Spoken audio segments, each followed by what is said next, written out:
जिस तरह से आप जानते हैं कि एक हिस्टोरिकल डिसीजन में Jammu and Kashmir high court ने इस बात का ऑर्डर दिया है कि जो भी कश्मीरी माइग्रेंट लेडीज़ किसी नॉन माइग्रेंट से शादी करेंगी तो उनके जो माइग्रेंट स्टेटस के जो बेनिफिट्स हैं उनके बरकरार रहेंगे, उसमें कोई कमी नहीं आएगी। एक हिस्टोरिकल डिसीजन है और इस डिसीजन का हर तरफ से खैर मकदम वेलकम किया जा रहा है, खासकर जो कश्मीरी पंडित वुमेन हैं, लेडीज़ हैं जिन्होंने बाहर शादी की है।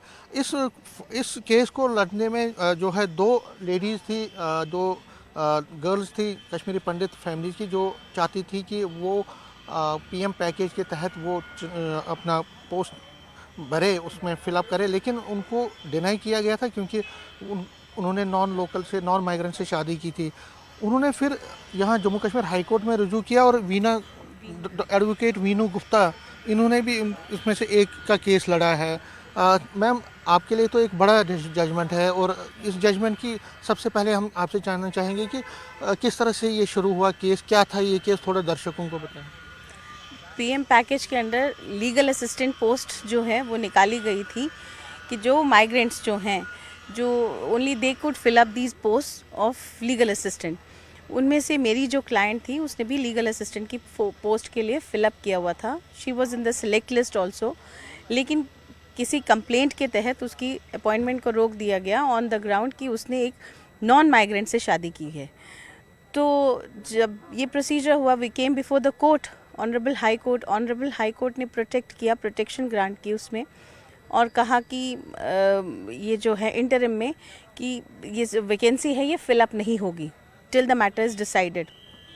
फिर रीऑर्गेनाइजेशन एक्ट के तहत the matter was transferred to the CAT bench ने भी हमारे हक में फ़ैसला दिया और उसने कहा कि नहीं, ये इनका हक बनता है। माइग्रेंट स्टेटस जो है it can not be lost just because she is married to a non-migrant, because migrant status is acquired by virtue of the sufferance which a migrant undergoes on leaving her hometown or his hometown.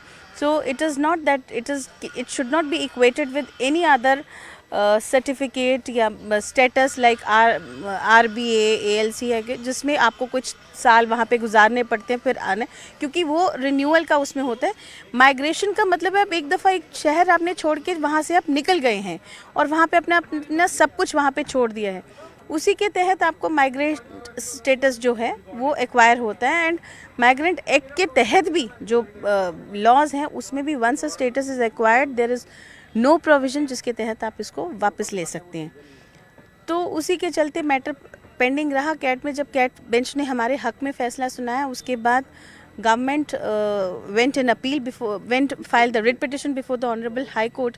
Honourable division bench जो था justice Sreedharan का और justice वानी का, उन्होंने इसे सुना, at length सुना और बहुत ही बढ़िया फ़ैसला दिया कि माइग्रेंट स्टेटस जो है ये वापस नहीं लिया जा सकता किसी प्रोविज़न के तहत।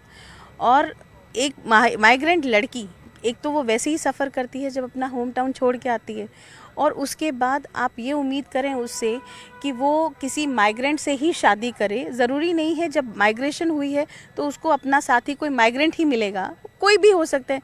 जब तक माइग्रेंट नहीं मिलेगा तो वो क्या ऐसे ही बैठी रहेगी बगैर शादी किए? She has to get married if she is of marriageable age. जो भी उसको बेटर कंपेनियन मिलता है she would get married to him.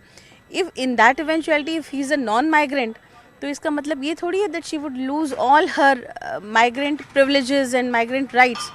तो और फिर जब आप एक लड़का जो है वो किसी नॉन माइग्रेंट लड़की से शादी करता है तो उसका जब स्टेटस वो लूज़ नहीं करता, तो फिर keeping in view the right to equality, वो कैसे अपना स्टेटस जो है वो छोड़ सकती है अगर वो किसी नॉन माइग्रेंट से शादी करती है। सो उसको मद्देनज़र रखते हुए ऑनरेबल डिवीज़न बेंच ने ये फ़ैसला दिया है कि she would not lose her migrant status if at all the migrant girl gets married to a non migrant. और उसके कहा गया है कि within 4 weeks of the judgment is uploaded on the site, she should be given appointment. They should be, and I think they are two. एक तो हाँ, they are to, हाँ, तो उसका मतलब है उनके लिए एक बड़ी खबर है, न सिर्फ उनके लिए बल्कि जितने भी आपने कहा पूरी माइग्रेंट्स के लिए, कश्मीरी कम्युनिटी के लिए, for all those who have migrated, it is a big news for them, because otherwise तो they have to keep on waiting for some migrant कि वो मिलेंगे तो शादी करेंगे, नहीं तो हम अपने हक जो है हकूक छोड़ देंगे, हमें छोड़ने पड़ेंगे।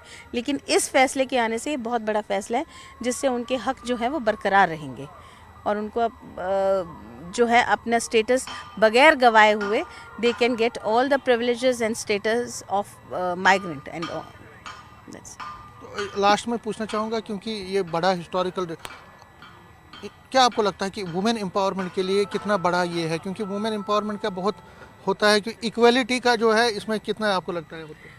women empowerment definitely है, because it is this decision by the government that a girl, if she marries a non-migrant, loses her status.